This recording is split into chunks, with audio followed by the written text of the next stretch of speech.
El corazón de la cuestión. La revancha. Silenciosa de Sofía. La semilla del desprecio. Atención, antes de sumergirte en esta épica historia de superación, asegúrate de darle a me gusta y suscribirte a nuestro canal. Tu apoyo hace posible que compartamos estas narrativas de fortaleza femenina. No te lo pierdas, estás muerta para nosotros. Esas palabras, frías y cortantes, pronunciadas por mi esposo y mis suegros, resonaron en mis oídos mientras me arrojaban a la calle con solo una maleta. ¿Mi crimen? No poder darles un hijo. Me llamo Sofía Durán, y esa fue mi realidad hace 4 años. Me mantuve en silencio, desaparecida, hasta que el destino me trajo de vuelta. 4 años después, aterricé en un jet privado, con mi hija de 2 años en brazos y un hombre apuesto a mi lado, en la misma mansión de donde me echaron. Sus mandíbulas cayeron, su orgullo se desmoronó en silencio. ¿Quieres saber cómo una mujer sin valor se convirtió en la dueña de su propio cielo? Si crees que cada mujer merece una segunda oportunidad para reconstruir su vida, comenta Renacida y comparte este video. Tu apoyo nos ayuda a llegar a más mujeres que necesitan esperanza. El abandono. Mi nombre es Sofía Durán, y hace 4 años, mi suegra, Carmen Almeida, me miró directamente a los ojos y dijo: una mujer sin hijos es como un árbol sin fruto. En ese momento, me estaba entregando mi maleta, expulsándome del único hogar que había conocido como mujer casada. Pero permítanme llevarlos de vuelta a donde todo comenzó a desmoronarse. Estaba sentada en la oficina de la doctora Fuentes, agarrando la mano de Ricardo tan fuerte que mis nudillos se habían vuelto blancos. Los resultados de las pruebas yacían entre nosotros sobre el escritorio de caoba como una sentencia de muerte. La mandíbula de Ricardo estaba apretada, sus ojos fijos en la pared detrás de la cabeza de la doctora. Lo siento mucho, dijo la doctora Fuentes suavemente. Las pruebas muestran importantes desafíos de fertilidad. La concepción será extremadamente difícil, aunque no imposible. El viaje a casa fue silencioso, excepto por el zumbido del motor del coche de Ricardo. Cuando entramos en el camino circular de la finca de su familia, pude ver a Carmen y a Isabel, mi cuñada, a través de la ventana de la cocina, sus cabezas inclinadas en conversación. Levantaron la vista con anticipación cuando entramos por la puerta. ¿Y bien? La voz de Carmen era aguda, llena de expectación. ¿Qué dijo la doctora? Ricardo se aflojó la corbata y se sirvió un whisky antes de responder. Va a ser más complicado de lo que pensamos. Isabel dejó su taza de té con un delicado tintineo. ¿Qué significa eso exactamente? Abrí la boca para explicar, pero Ricardo habló primero. Sofía tiene algunos problemas que hacen que el embarazo sea poco probable. Problemas. Como si yo fuera un electrodoméstico roto que necesitaba ser reparado. El rostro de Carmen pasó por una serie de expresiones: decepción, frustración y finalmente, algo que se parecía casi al asco. Ya veo. Bueno, siempre hay opciones, ¿no? Especialistas, tratamientos. Exploraremos todo, dije en voz baja, encontrando mi voz. Pero Carmen ya se había dado la vuelta, ocupándose de reajustar las flores en el mostrador. La conversación había terminado para ella, pero pude sentir el juicio instalándose a mi alrededor como una pesada manta. Esa noche, Ricardo y yo yacimos en la cama, mirando al techo. El silencio se extendió entre nosotros hasta que no pude soportarlo más. Lo resolveremos, susurré. Hay tratamientos, procedimientos. Sofía. Su voz era cansada, distante. Veamos qué pasa. Lo que pasó fueron 18 meses de decepciones mensuales.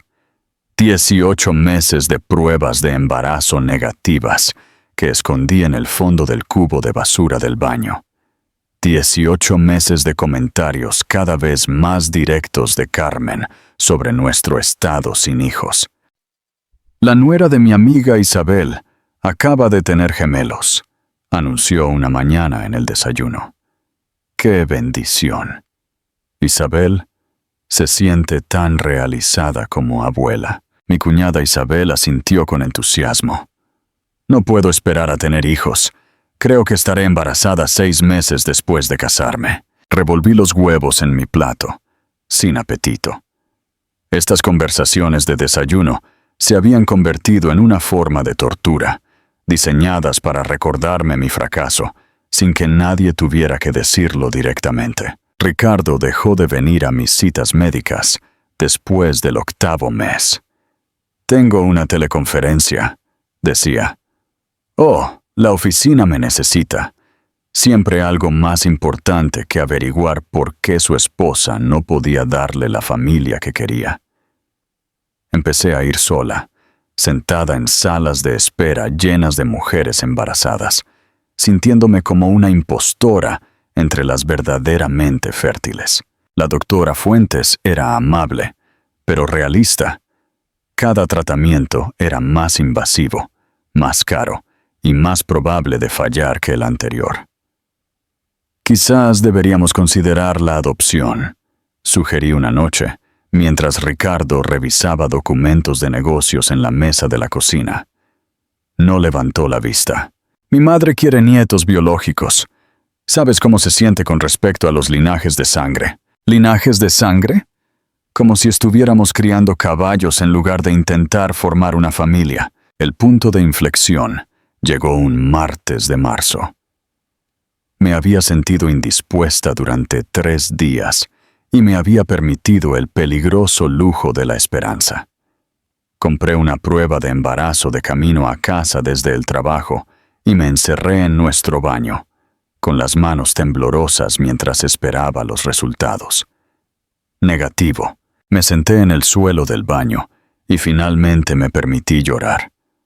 No las lágrimas silenciosas y dignas que solía permitirme, sino sollozos feos que venían de lo más profundo de mi pecho.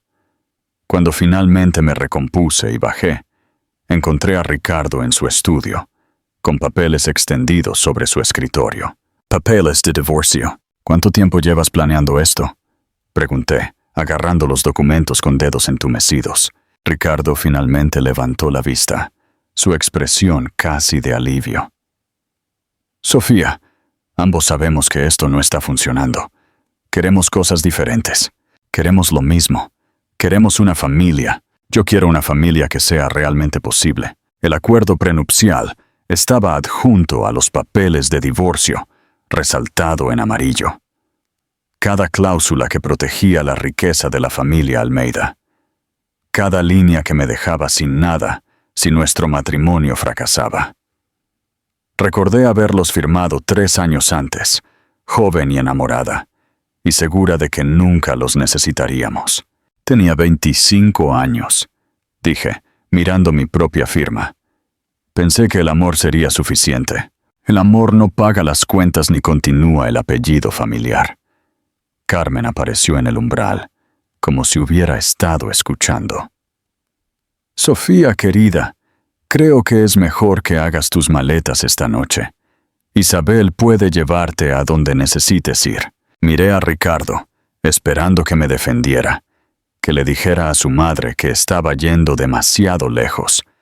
En cambio, recogió los papeles y los deslizó en una carpeta. Mi abogado se pondrá en contacto contigo para los detalles, dijo sin mirarme a los ojos. Esa noche, empaqué una maleta mientras Carmen supervisaba desde el umbral. 3 años de matrimonio reducidos a la ropa que cabría en un equipaje de mano. Eres joven, dijo Carmen, mientras doblaba mi vestido de novia en papel de seda. Encontrarás a alguien más adecuado para tus limitaciones. Isabel apareció con mi abrigo y mi maleta.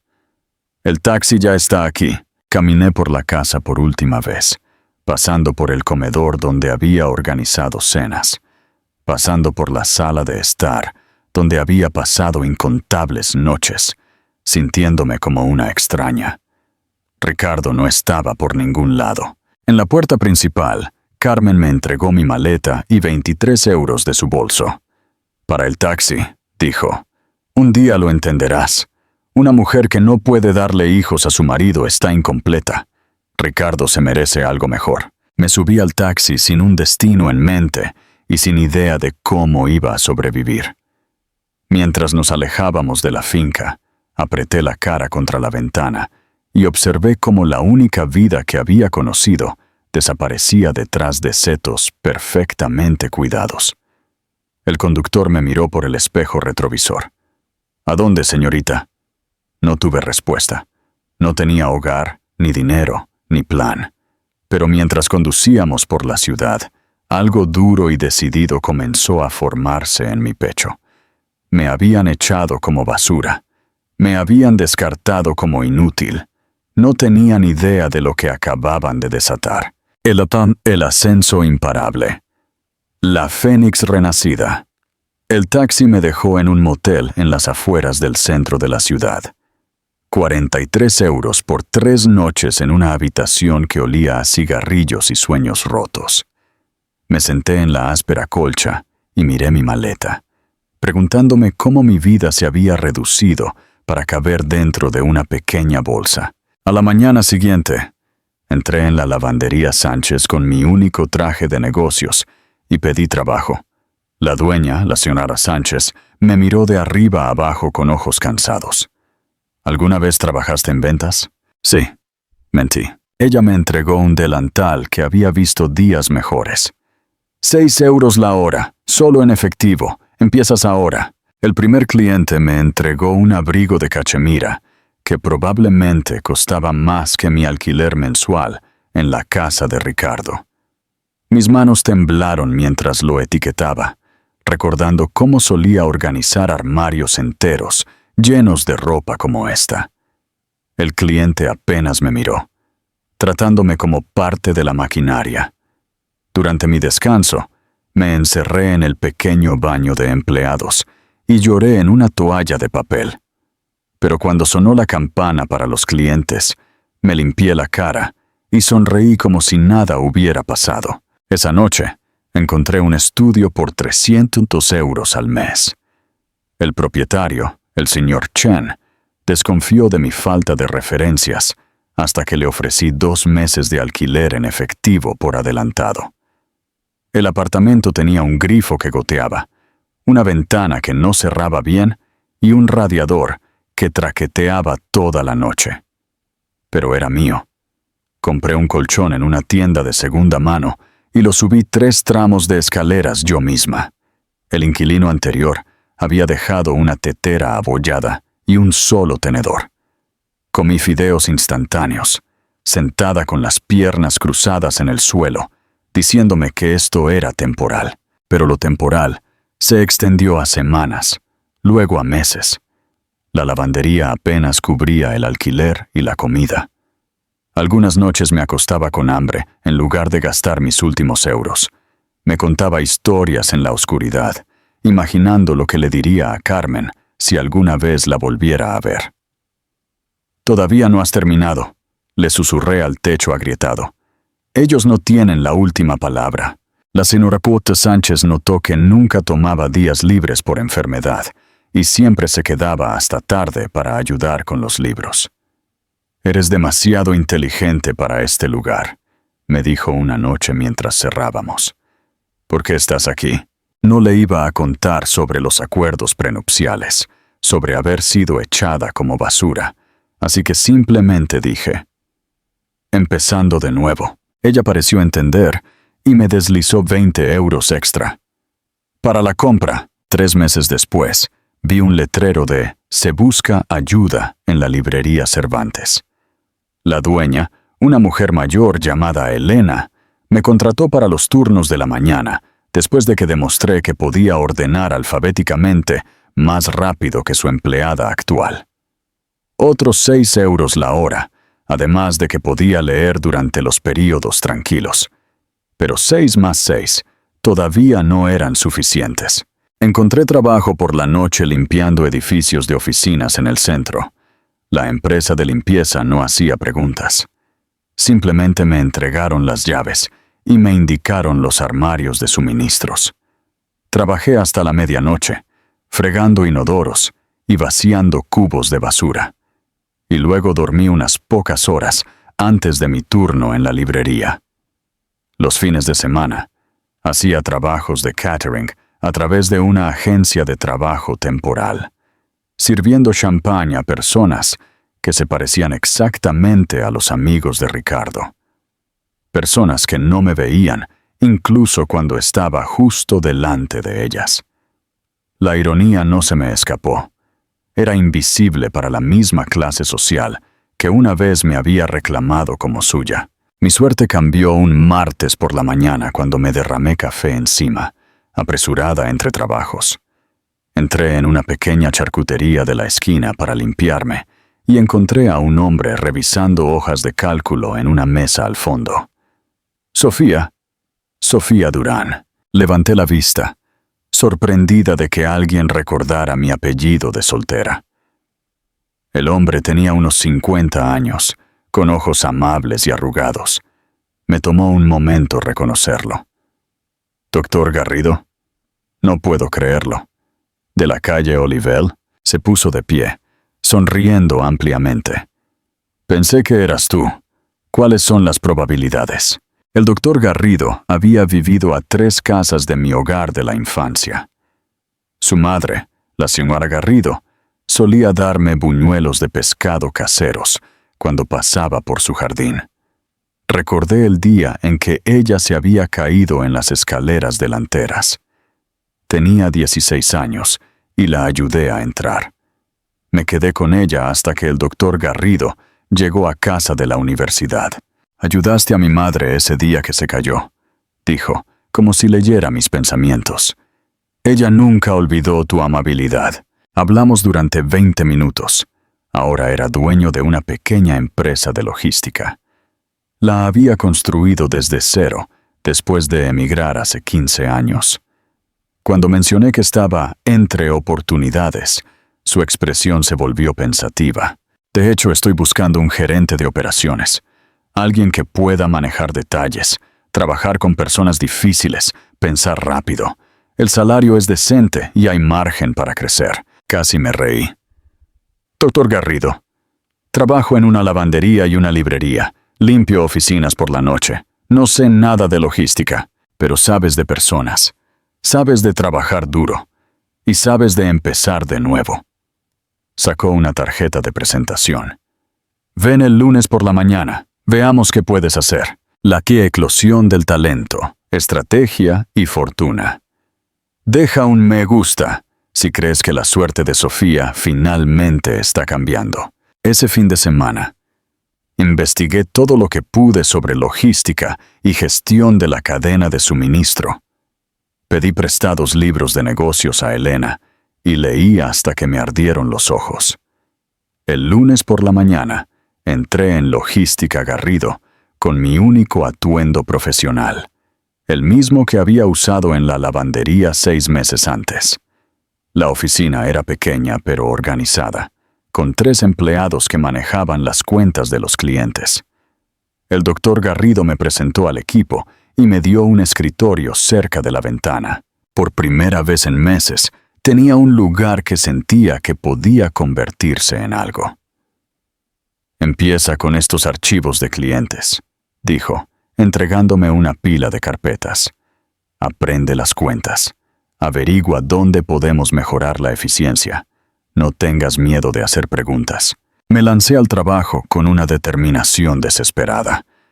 Cada informe que escribía, cada llamada a clientes que gestionaba, cada proceso que agilizaba, se sentía como una prueba de que era más de lo que Carmen me había llamado. Más que una mujer rota, más que un fracaso. Los otros empleados, María y David, se mostraron escépticos al principio con la nueva contratación del jefe. Pero cuando reorganicé el sistema de archivo y creé una hoja de cálculo de seguimiento que les ahorraba horas cada semana, comenzaron a acudir a mí con preguntas e ideas. Por primera vez desde que dejé la casa de Ricardo, me sentí útil, valiosa, como si pudiera tener un futuro que no implicara contar monedas para la compra. 3 meses después de mi trabajo, el doctor Garrido me llamó a su oficina. «Has aumentado nuestra eficiencia en un 30%, dijo, deslizando un sobre por su escritorio. «Este es tu nuevo salario». El número dentro hizo que mis manos temblaran. Era más de lo que había ganado en mis 3 trabajos anteriores combinados. Suficiente para mudarme a un apartamento mejor, comprar muebles de verdad, comer comidas de verdad, en lugar de fideos instantáneos.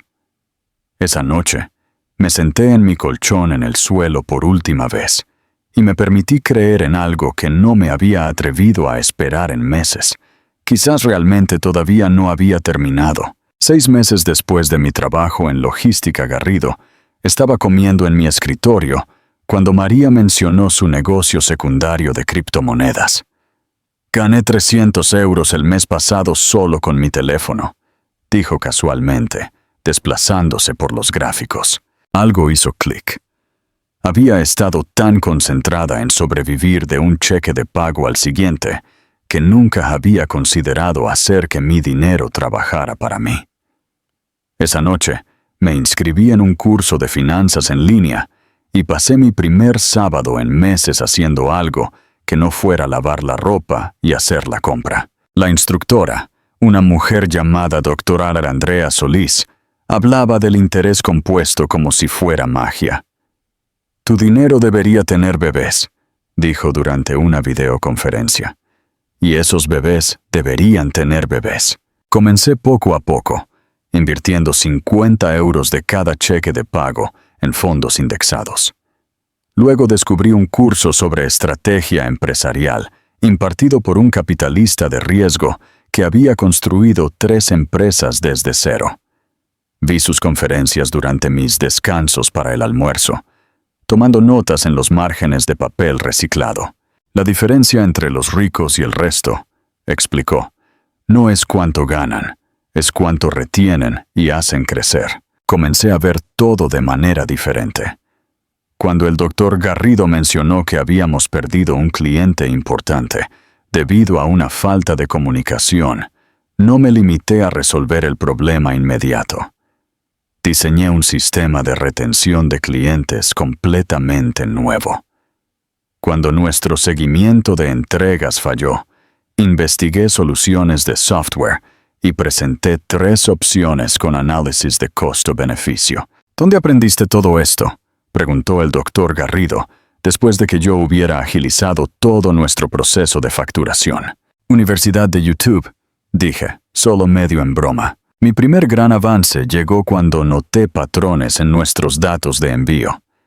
Ciertas rutas se excedían consistentemente del presupuesto, mientras que otras se quedaban por debajo. Pasé 2 semanas construyendo un modelo predictivo y se lo presenté al doctor Garrido un martes por la mañana. «Esto podría ahorrarnos 40.000 euros al año», dijo, mirando mis hojas de cálculo. «Sofía, esto es brillante».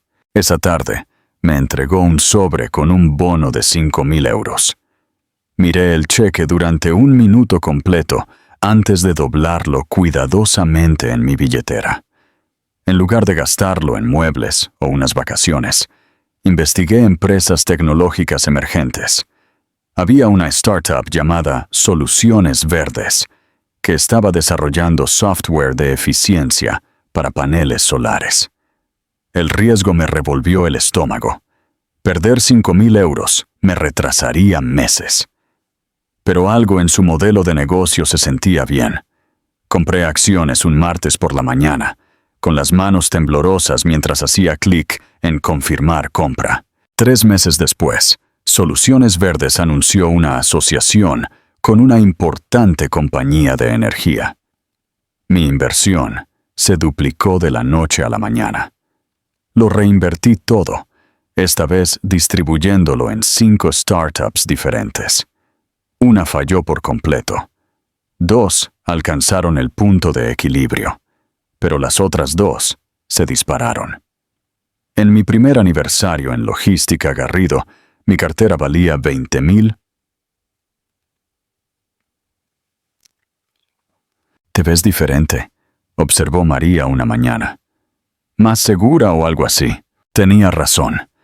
Había dejado de revisar mi cuenta bancaria con miedo y había empezado a revisar mi aplicación de inversiones con anticipación.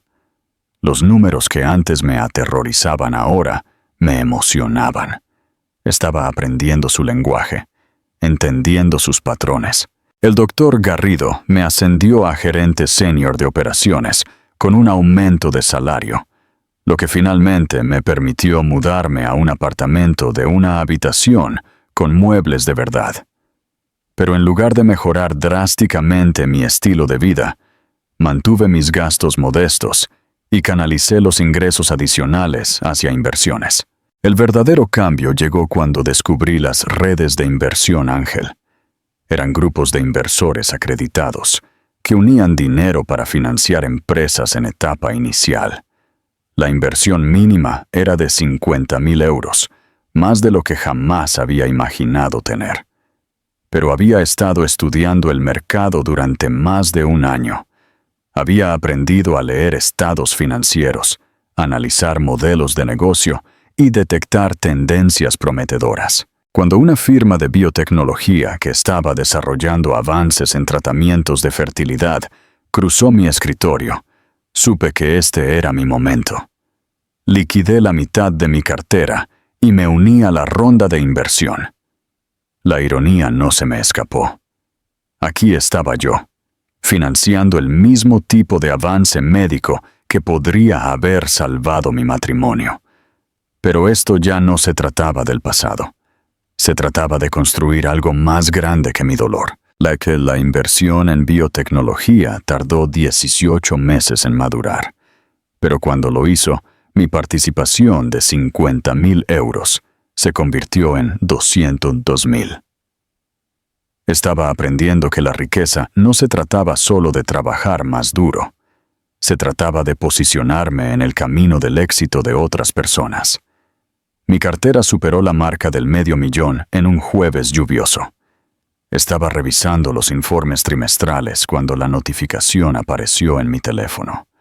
Por un momento, me quedé sentada allí, recordando a la mujer que había comido fideos instantáneos en un colchón en el suelo 2 años antes. Ese fin de semana, hice algo que no había hecho desde mi divorcio. Fui de compras por placer, en lugar de por necesidad.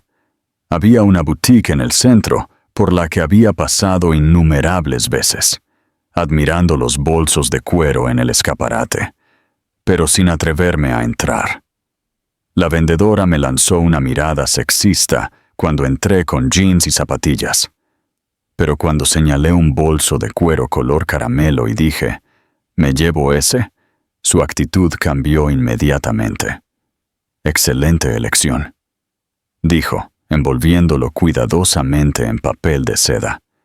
«¿Será en efectivo o con tarjeta?» «Tarjeta», dije, entregando mi tarjeta de crédito sin mirar el precio. Salir de esa boutique con mi primera compra de lujo se sintió como recuperar una parte de mí que había creído perdida para siempre. No se trataba del bolso. Se trataba de ser alguien que podía comprar cosas hermosas sin contar céntimos ni pedir permiso. Mi momento millonario ocurrió un martes por la mañana, mientras revisaba mi cartera con un café. El sector tecnológico se había disparado de la noche a la mañana, y mis inversiones habían superado la marca de los 7 dígitos mientras dormía. Miré la pantalla, mi corazón latiendo tan fuerte que estaba segura de que todos en la cafetería podían oírlo. No grité ni bailé.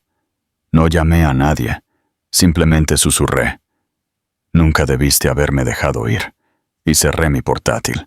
Esa tarde, hice mi movimiento más audaz hasta el momento.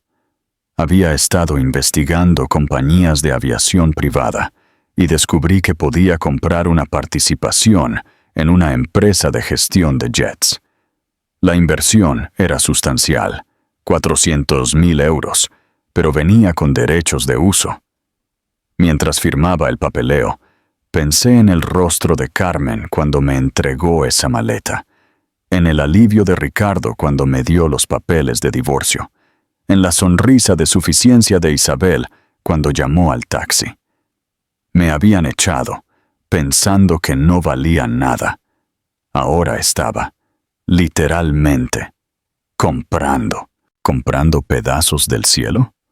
El coordinador de vuelos llamó 2 semanas después para programar mi primer viaje.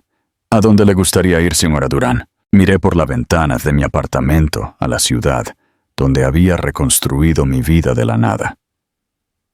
A cualquier parte que quiera, dije, y por primera vez en años era exactamente cierto. El verdadero milagro, la semilla del amor. Pero tener toda la libertad del mundo no significaba nada si no tenías a nadie con quien compartirla.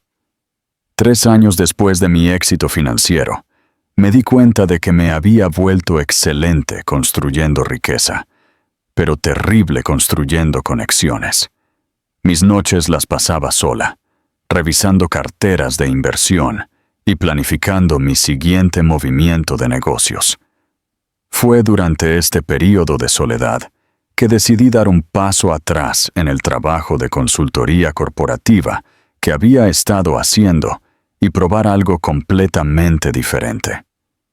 Quería recordarme lo que se sentía al servir a las personas directamente, al tener interacciones humanas, simples, que no se trataran de márgenes de beneficio o tendencias del mercado. La cafetería, Café Luna, era un pequeño lugar de barrio con sillas desparejadas y arte local cubriendo las paredes. La dueña, Sidonia Resende, me contrató para los turnos de fin de semana, después de que admití que no tenía experiencia en restaurantes, pero que necesitaba reconectar con personas reales.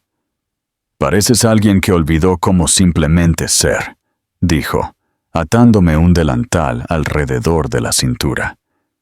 «Este lugar te enseñará». Mi primer turno de sábado fue un desastre. Me equivoqué de pedidos. Me derramé café encima 2 veces y no pude averiguar cómo funcionaba la máquina de café expreso. Pero había algo liberador en fallar tan completamente en algo tan ajeno a mi éxito empresarial. ¡Ayúdame!, fue entonces cuando lo noté. Sebastián se sentaba en una mesa de la esquina todos los sábados por la mañana, leyendo diferentes libros y bebiendo el mismo pedido. Un café negro simple y un muffin de arándanos. Tenía unos 30 años, con ojos amables y manos que se movían suavemente al pasar las páginas. Lo que más me llamó la atención fue cómo realmente miraba a la gente, no a través de ellos o más allá de ellos, sino a ellos.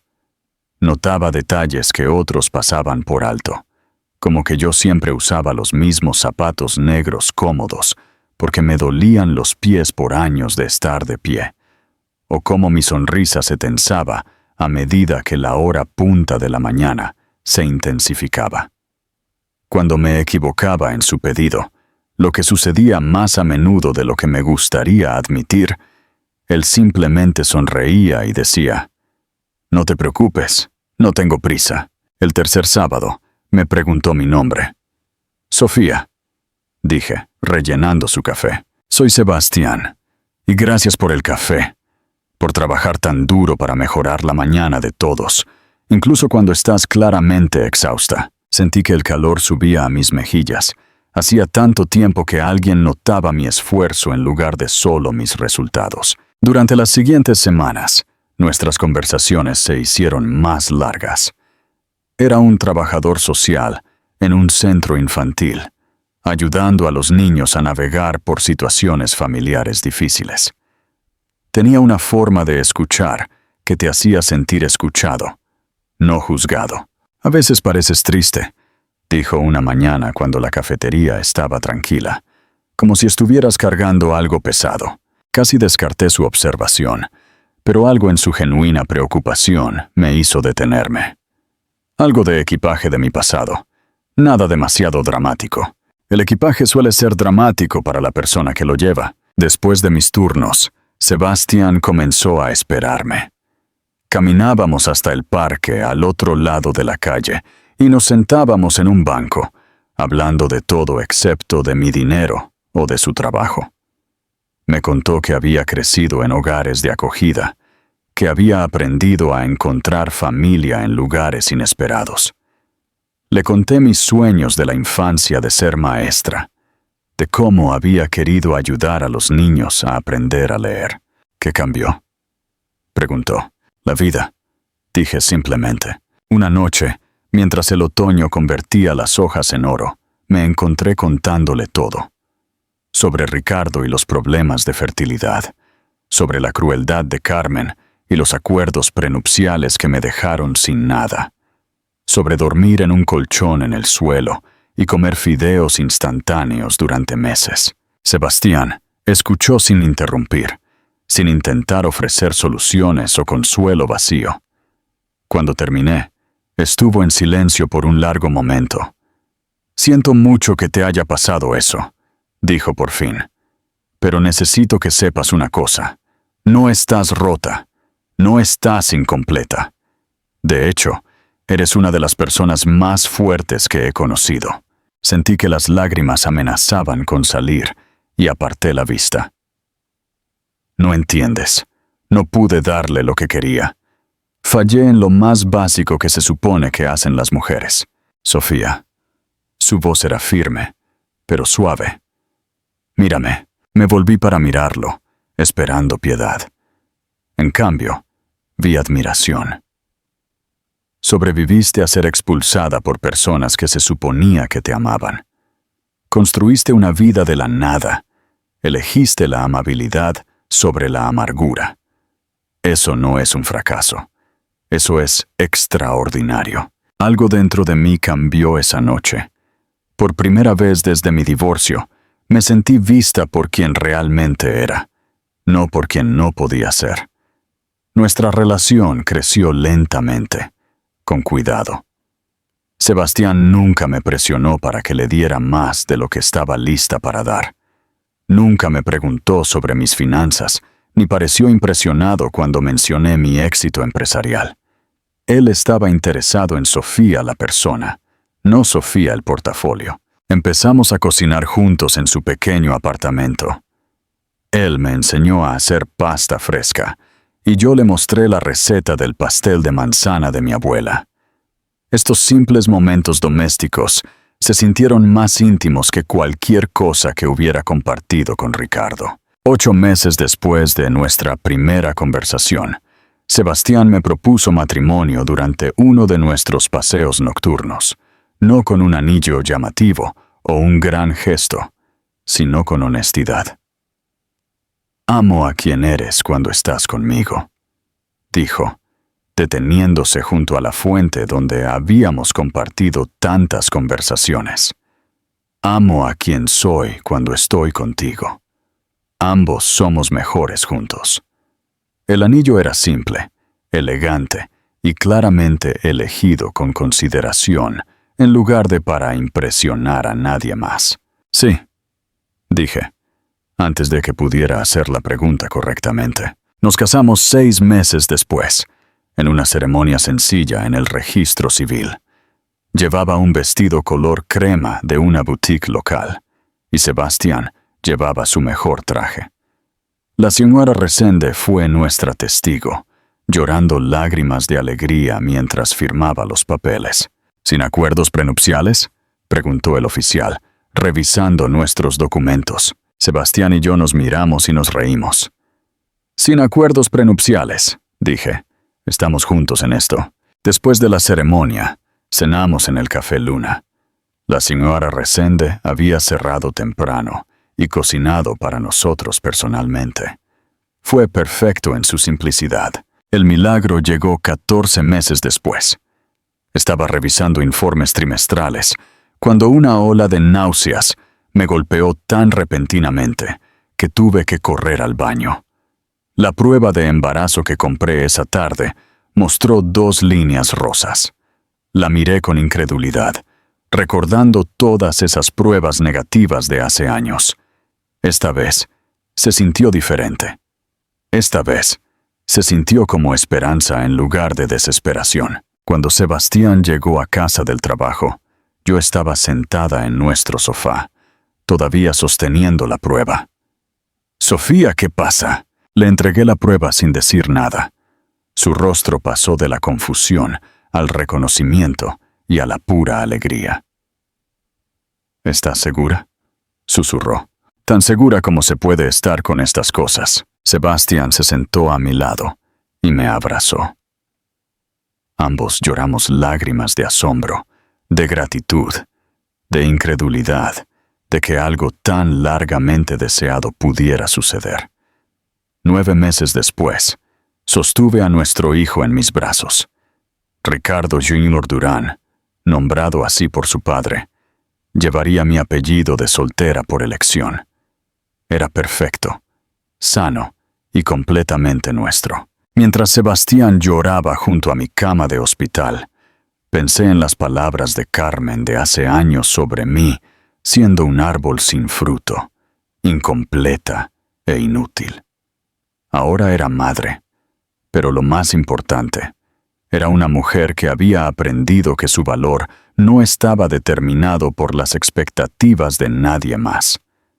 En algún lugar de la ciudad, imaginé a Carmen atragantándose con su té matutino si alguna vez se enteraba. Pero sinceramente, era demasiado feliz para preocuparme. La venganza más dulce, el regreso triunfal. Si esta historia de resiliencia y triunfo silencioso te mantuvo al borde de tu asiento, dale, me gustan ahora mismo. Ricardo Jr. tenía 18 meses y daba sus primeros pasos tambaleantes por nuestra sala de estar cuando llegó el mensaje inesperado. Estaba revisando correos electrónicos mientras él jugaba felizmente con bloques de madera cuando vi el nombre de Isabel Almeida en mi bandeja de entrada. Contuve la respiración. No había tenido noticias de la familia de Ricardo en más de 4 años. La línea de asunto decía: invitación, gala de liderazgo femenino, lista de invitados exclusiva. Lo abrí con dedos temblorosos. Estimada Durán, su firma, Consultoría Estratégica Durán, ha sido recomendada como una fuerza ascendente en el liderazgo empresarial. Nos sentiríamos honrados de que asistiera a nuestra gala benéfica anual en apoyo del emprendimiento femenino. Este evento exclusivo reúne a las líderes femeninas influyentes de la ciudad. Por favor, confirme su asistencia lo antes posible. Isabel Almeida, presidenta del evento. Ella no tenía idea de a quién estaba invitando. Mi firma de consultoría había crecido más allá de lo que jamás había imaginado. Después del nacimiento de Ricardo Jr., pasé de las inversiones a ayudar a otras mujeres a construir sus negocios. Mi lista de clientes incluía emprendedoras tecnológicas, profesionales médicas e innovadoras minoristas. Isabel debió haber visto el artículo reciente sobre mi firma en la revista Negocios Semanal, sobre empresas de 7 cifras lideradas por mujeres que estaban teniendo un impacto. Miré el correo electrónico durante 1 minuto completo. Mi corazón acelerado. La gala se celebraba en la finca Almeida, la misma casa de la que me habían echado con una maleta, la misma entrada donde Carmen me había dado 23 euros para un taxi. Sebastián entró en la habitación, recién llegado de acostar a Ricardo Jr. para su siesta. «Pareces que has visto un fantasma», le mostré el correo electrónico. Su expresión pasó de la confusión a la comprensión. «No tienes que ir», dijo suavemente, sentándose a mi lado en el sofá. «Lo sé». Leí la invitación de nuevo. «Pero quizás quiero ir». Esa noche, después de que Ricardo Jr. se durmiera, Sebastián y yo hablamos sobre lo que esto significaba. Él nunca intentó disuadirme, ni sugirió que estaba buscando problemas. Simplemente escuchó mientras procesaba mis sentimientos. Ya no estoy enfadada, dije, acurrucada contra su hombro. Eso es lo que me sorprende. Debería estar furiosa, pero solo siento curiosidad. ¿Cómo sería volver a ese mundo como alguien completamente diferente? Eres alguien completamente diferente, dijo Sebastián. La pregunta es si ellos merecen conocerla. Pasé 3 días decidiendo. Luego envié mi confirmación de asistencia. Encantada de asistir. Llevaré a mi familia. La semana antes de la gala, hice los preparativos con cuidado. Organicé mi parte del jet privado. Seleccioné un vestido de seda azul medianoche que me hacía sentir poderosa y elegante. Y le pedí a mi asistente que coordinara toda la logística. Lo más importante, me aseguré de que Sebastián estuviera cómodo con el plan. ¿Estás seguro de que quieres traer a Ricardo Jr.? Sebastián sonrió, haciendo rebotar a nuestro hijo en su rodilla. Este pequeño es la prueba viviente de que eres exactamente quien debías ser. Si vamos a hacer esto, lo hacemos en familia. La noche de la gala, nuestro conductor nos recogió en un elegante coche negro que nos llevaría al aeródromo privado. Ricardo Jr. balbuceaba felizmente en su asiento de seguridad, vestido con un pequeño traje azul marino que hacía juego con el de su padre.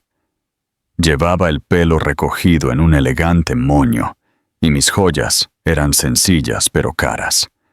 Pendientes de diamantes que captaban la luz maravillosamente. Mientras nuestro jet descendía al aeropuerto de la ciudad, miré las luces de abajo y sentí algo que no esperaba. Paz. Esto no se trataba de venganza o de probar nada. Se trataba de que yo me presentara como la mujer en la que me había convertido. La limusina del aeropuerto entró en el camino circular de la finca Almeida exactamente a las 7 en punto. Había fotógrafos a lo largo de la entrada, capturando a los invitados que llegaban para las páginas de sociedad. Pude ver la casa a través de las ventanillas del coche con todas las luces encendidas, tal como lo habían estado el día de mi boda. ¿Listo?, preguntó Sebastián, ajustándole la corbata a Ricardo Jr. Lista. Nuestro conductor abrió la puerta y yo salí primero. Los flashes de las cámaras comenzaron a estallar inmediatamente, cuando los fotógrafos se dieron cuenta de que no me reconocían, pero por mi llegada podían decir que era alguien importante. Sebastián apareció a mi lado, apuesto y seguro, y luego levantó a Ricardo Jr. de su asiento de seguridad. Caminamos por los mismos escalones de piedra donde una vez había cargado la compra como esposa de Ricardo. Ahora regresaba como yo misma, exitosa, amada y completa. En el momento en que entramos en la gran entrada, vi a Ricardo al otro lado de la sala. Estaba hablando con un grupo de hombres, gesticulando con una copa de cóctel, con el mismo aspecto que siempre había tenido, excepto por algunas canas en las sienes. Miró casualmente hacia la entrada y luego se quedó inmóvil. Una imagen casi cómica. Su rostro se puso completamente blanco. El vaso se le resbaló de la mano, aunque lo atrapó antes de que cayera. Vi sus ojos moverse de mi rostro a Sebastián, luego a Ricardo Jr., y de nuevo a mí. La confusión y el shock eran evidentes en sus facciones. Se disculpó de su conversación y comenzó a caminar hacia nosotros, sus pasos inseguros. «Sofía», su voz apenas era audible por el murmullo de la fiesta. «¿Qué haces aquí?» «Hola, Ricardo». Mi voz era tranquila, incluso amigable. «Fui invitada. Isabel está organizando una lista de invitados bastante impresionante». Sus ojos seguían desviándose hacia Ricardo Jr., que jugaba felizmente con la corbata de Sebastián. «Ese es... ¿Quién es ese?» «Este es mi esposo, Sebastián, y nuestro hijo, Ricardo Jr.» Hice la presentación con naturalidad, como si nos hubiéramos conocido en cualquier evento social normal. Sebastián extendió su mano cortésmente. «Un placer conocerte, Ricardo». Ricardo la estrechó mecánicamente, todavía mirando a Ricardo Jr. con algo entre el asombro y la devastación. Antes de que pudiera decir algo más, Carmen apareció a su lado. Había envejecido en los últimos 4 años. Su rostro mostraba las líneas de alguien que tenía demasiadas cosas a las que prestar atención. Cuando me vio, se detuvo tan bruscamente que Isabel, que la seguía, casi chocó con su espalda. «Sofía». La voz de Carmen salió como un susurro. El rostro de Isabel pasó de la confusión al reconocimiento y luego a algo parecido al horror al darse cuenta de lo que había hecho. «Hola, Carmen», dije amablemente. «Qué evento tan encantador. La decoración es hermosa». La boca de Carmen se abrió, pero no salieron palabras. Miró fijamente a Ricardo Jr., que eligió ese momento para reírse y extender sus pequeñas manos hacia la brillante lámpara de araña sobre nosotros. Isabel se recuperó primero. Su rostro enrojeció. «Yo no me di cuenta. El nombre de tu empresa...» «Durán. Durán es mi apellido de soltera», expliqué con fluidez. Volví a usarlo después de mi divorcio, menos complicado para los negocios. El silencio se extendió entre nosotros hasta que Ricardo Jr. comenzó a balbucear, señalando las flores dispuestas por toda la entrada. El sonido de su alegría inocente pareció romper algo en la compostura de Carmen. «¿Qué edad tiene?», preguntó en voz baja. «18 meses», respondió Sebastián, su voz cálida de orgullo. Vi a Carmen hacer los cálculos. La vi darse cuenta de que había tenido al hijo que ella había dicho que nunca podría tener, con un hombre que claramente nos adoraba a ambos. «Hola, Carmen», dije suavemente, ajustándole el cuello a Ricardo Jr. «¿Qué tal un árbol sin fruto?». La referencia a sus crueles palabras de hace años flotó en el aire. El rostro de Carmen se arrugó ligeramente, pero no respondió. Isabel derramó su champán por la parte delantera de su vestido, el líquido dorado extendiéndose por la cara tela. Se quedó mirando la mancha como si no pudiera entender cómo había sucedido. A nuestro alrededor, la fiesta continuó. Otros invitados se mezclaban y reían, completamente ajenos al pequeño terremoto que estaba ocurriendo en la vida de los anfitriones. No necesitaba decir nada más. Mi presencia, mi felicidad, mi hermosa familia. Éramos la prueba viviente de que su juicio había sido erróneo, de que su crueldad no había logrado destruirme. Me había convertido exactamente en quien debía ser, y no tenía nada que ver con ellos. Nos quedamos en la gala exactamente 2 horas. El tiempo suficiente para dejar claro nuestro punto y el tiempo suficiente para evitar dramas innecesarios. Mientras regresábamos a nuestra limusina, con Ricardo Jr. durmiendo plácidamente en los brazos de Sebastián, sentí algo que no esperaba. Un cierre completo. El viaje al aeropuerto fue tranquilo. Sebastián me tomó de la mano mientras procesaba lo que acababa de suceder. Cuando abordamos nuestro jet, miré las luces de la ciudad por última vez y me di cuenta de algo profundo. No necesitaba verlos de nuevo. Nunca. Esa noche, mientras volábamos a casa, tomé una decisión que daría forma al resto de mi vida. Había terminado de mirar hacia atrás. El legado y el amor. La Fundación Fénix. A la mañana siguiente, borré el número de Ricardo de mi teléfono. No por ira, sino por finalidad. Dejé de seguir a Isabel y Carmen en todas las redes sociales. No porque me doliera, sino porque sus vidas ya no me interesaban.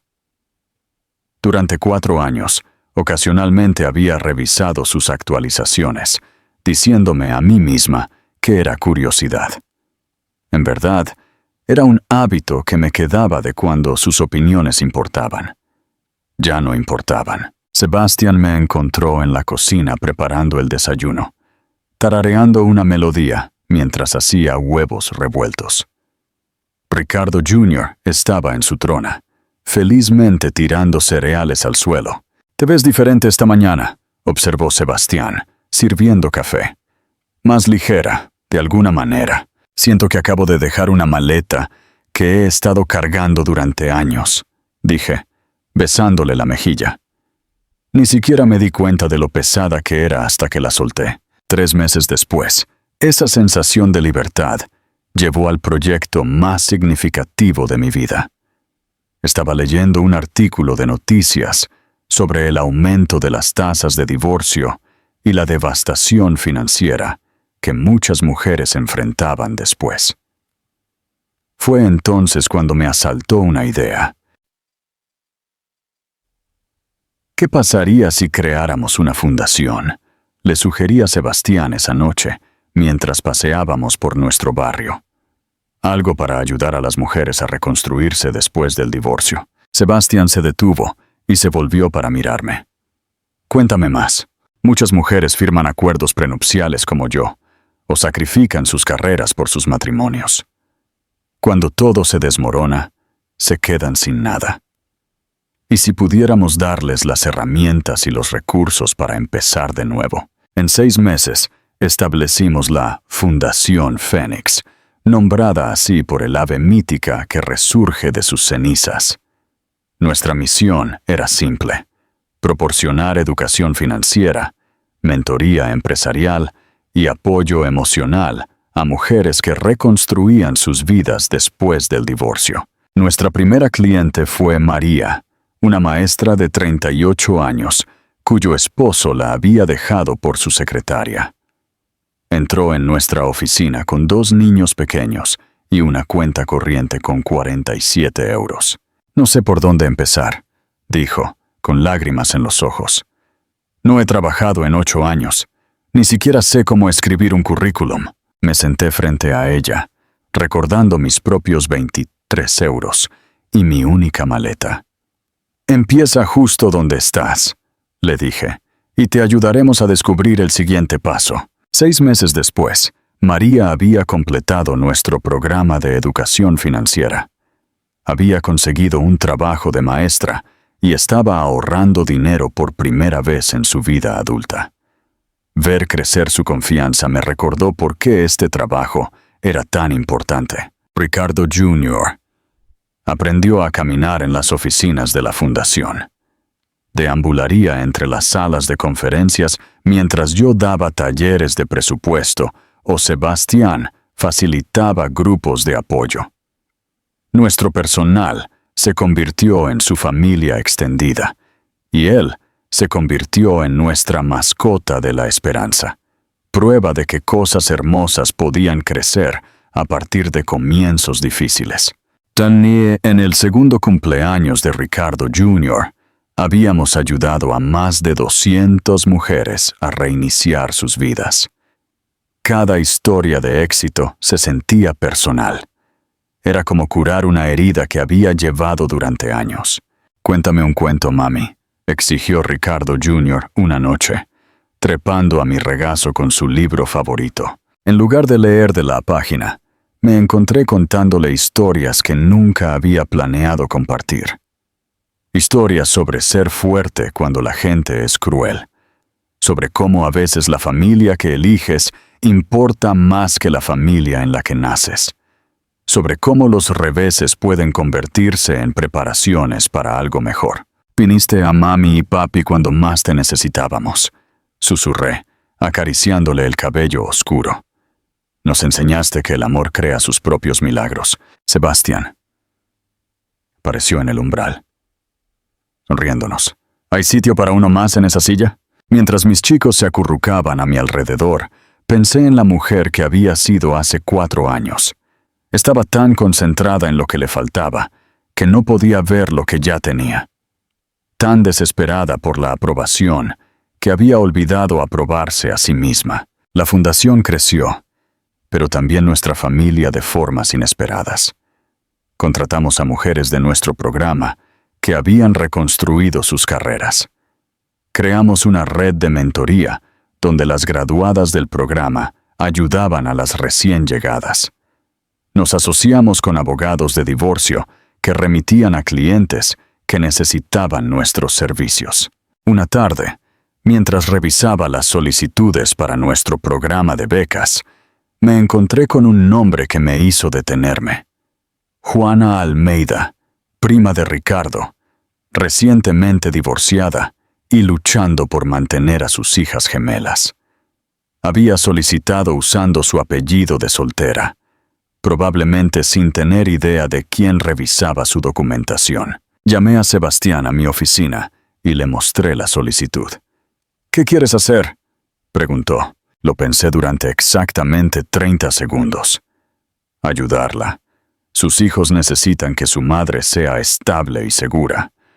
Eso es más importante que el viejo drama familiar. Juana se convirtió en una de nuestras participantes más exitosas del programa. Ella nunca supo de mi conexión con su familia, y yo nunca se lo conté. Ella no necesitaba eso. Reconstruyó su vida. 2 años después, en el 4º cumpleaños de Ricardo Jr., lo observé jugar en nuestro patio trasero con niños de nuestro barrio y con niños de madres que se habían graduado de nuestro programa de la fundación. Sebastián estaba a cargo de la barbacoa, riéndose con otros padres sobre los desafíos del entrenamiento para ir al baño y las negociaciones a la hora de acostarse. Esto era el éxito. No los números en una cuenta bancaria o los elogios de los negocios, aunque eran agradables. Esto, la risa, la comunidad, la sensación de pertenencia que habíamos creado. Esto era todo lo que había pensado que quería en mi primer matrimonio, pero nunca había encontrado. Esa noche, después de que los invitados se fueron y Ricardo Jr. se durmió, me senté en nuestro jardín con una taza de té. Sebastián se unió a mí, trayendo un trozo de pastel de cumpleaños sobrante. ¿Algún arrepentimiento?, preguntó, sentándose a mi lado en nuestro columpio del porche. Consideré la pregunta seriamente. ¿Me arrepentía del dolor de mi primer matrimonio? ¿La humillación de ser echada? ¿Los meses de comer fideos instantáneos y dormir en un colchón en el suelo? Ninguno, dije finalmente. Todo lo que pasó me trajo aquí, a ti, a Ricardo Jr., a la fundación, a esto, a esta vida. Si no hubiera estado completamente rota, nunca habría descubierto lo fuerte que soy realmente. Sebastián me tomó la mano. ¿Sabes lo que más me gusta de ti? ¿Qué? Convertiste tu dolor en propósito. Podrías haberte vuelto amargada, pero elegiste mejorar. Mientras nos sentábamos allí en cómodo silencio, pensé en las palabras de Carmen de hace años. Me había llamado un árbol sin fruto, incompleta e inútil. Ella se equivocó en todos los aspectos. No estaba incompleta. Estaba completa. No era inútil. Era invaluable para las personas que importaban. Y no era estéril. Había dado a luz no solo a Ricardo Jr., sino a una nueva versión de mí misma. La vida no había ido según mi plan original. Había ido infinitamente mejor. Me llamaron rota, me llamaron estéril, me llamaron un fracaso. Pero yo me llamo renacida, y eso marca toda la diferencia. Elementos interactivos y llamadas a la acción. Tu voz importa si esta historia de resiliencia y triunfo silencioso te mantuvo al borde de tu asiento. Deja un me gusta ahora mismo. Mi parte favorita fue cuando Sofía se bajó de ese jet privado con su hijo y su esposo, regresando a la misma entrada de donde una vez fue expulsada. ¿Cuál fue tu momento favorito? Déjalo en los comentarios. Pregunta para la reflexión. ¿Cuál crees que fue el factor más significativo en la transformación de Sofía? ¿Fue su éxito financiero, el apoyo de Sebastián o algo completamente diferente? Pregunta final. El final de la historia muestra a Sofía encontrando la verdadera felicidad. ¿Crees que su primer esposo, Ricardo, aprendió alguna lección de sus acciones? ¿Por qué o por qué no? No te pierdas más historias inspiradoras como esta. Suscríbete y activa la campana de notificaciones para no perderte ninguna publicación. Tu apoyo nos ayuda a seguir compartiendo estas historias de empoderamiento.